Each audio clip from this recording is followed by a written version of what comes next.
نزلت لكم بوست او ستوري فيه شلون تطلع ترند، والبعض سأل ما فهمنا، نبي شرح اكثر يا جماعه. اللي بنزل لكم الحين مو بس شلون تطلع ترند، حتى شلون ترفع مشاهدات للستوري مالك. نقطة أساسية، كل ما تبلش فيها ستوريك كل يوم لازم تبلش بمحتوى صح، محتوى يجذب المشاهد، بحيث ان اول 3 سنابات، خلينا نقول اول 15 ثانية من اول ما تبلش بالستوري مالك تشد الجمهور ويبقى يتابع الستوري اللي انت منزله. اذا مسكت الجمهور باول 15 ثانية اعرف ان المشاهدات باقي اليوم راح ترتفع عندك. يعني اذا شفت اول سنابتين متساوية بالمشاهدات، يعني ما في فجوة بينهم كبيرة، راح تكون امورك طيبة. هذا غير بعض النقاط وبعض التفاصيل اللي بوضحها لكم. طبعا الامر هذا اللي انا ذكرته للترند اللي مؤهل انه يطلع ترند، وكذلك انك ترفع مشاهدات ستوريك حتى لو ما كنت تطلع ترند. قلنا لكم انك تبلش بستوري مهم، انك تمسك المشاهد 15 ثانية على الاقل. بعد شنو تحتاج؟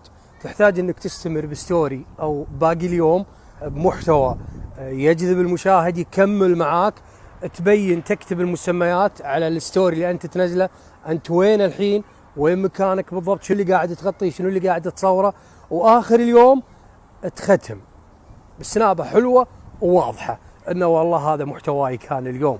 هذا الكلام يا جماعه بشكل مختصر وسريع شلون ترفع مشاهدات الستوري عندك حق جمهورك، بعد حق متابعينك، وكذلك شلون تهيئ نفسك للترند. طيب منو المهيئ للترند؟ اللي مهيئ للترند حاليا الحساب اللي عنده نجمه، حساب صانع محتوى الرسمي، والحساب التجاري. الثلاث حسابات هذه هي اللي مهيئه انها تطلع ترند بشكل كبير. الحساب العادي ما راح يطلع ترند للاسف، الا اذا عاد عنده تفاعل قوي. ويا جماعه كمعلومه، العموم يعني دارجه عنده كلمه الترند اللي تشوفونه هذا اسمه اكتشف، اقتراح. يعني الترند ما يحتاج اي تفاعل منك، ما يحتاج، او اقصد تفاعل من جمهورك، يعني ما يحتاج عدد مشاهدات معين، ما يحتاج اي تفاعل من جمهورك تجاه السنابات اللي انت منزلها، انه ينشرها او كابتشر او ايا كان نوع التفاعل. فقط انت تنزل السنابه، حسابك مهيئ للترند، راح تنزل للترند على طول ان شاء الله ومشاهداتها صفر. هذا منو؟ هذا اللي عنده نجمه، اللي عنده صانع محتوى رسمي، اللي عنده ملف تجاري. وفي شغله حلوه بعد اللي بتكلم عنها يا جماعه، بعيدا عن موضوع الترند، انا بخلط بين موضوعين، موضوع انك تزيد مشاهداتك بالستوري مالك، وكذلك اذا الحسابات اللي قلت عنها انها مهيئه تطلع ترند، انك تطلع حسابك ترند. طيب في شغله قاعد اقولها الحين انا، يمكن الناس مستغربه شلون ارفع مشاهدات ستوري مالي حتى لو ما قاعد اطلع ترند.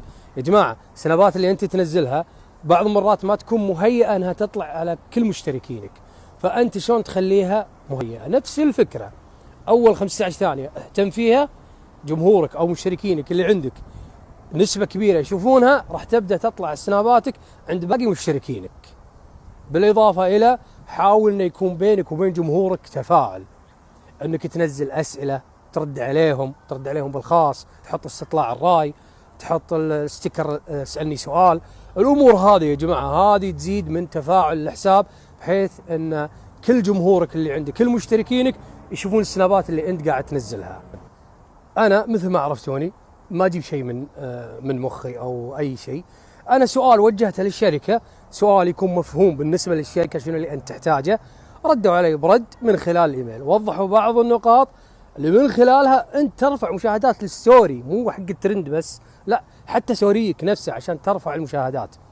فبنزل لكم الصوره الحين وكبتشروها وخلوها عندكم واحتفظوا فيها، كل يوم افتحوها وشيكوا عليها.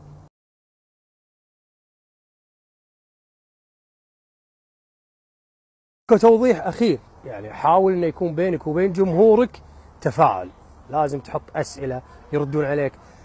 هذه العمليه راح تبين للسيستم نفسه، السيستم السناب، ان في اكتف عندك، في تفاعل، فيبدا السناب يقترح حسابك عند باقي مشتركينك. ما اقول الترند، اقول باقي مشتركينك. فركزوا على النقاط هذه اللي ذكرت لكم الحين، كله موضوع الترند وموضوع انك تزيد عدد مشاهداتك من مشتركينك.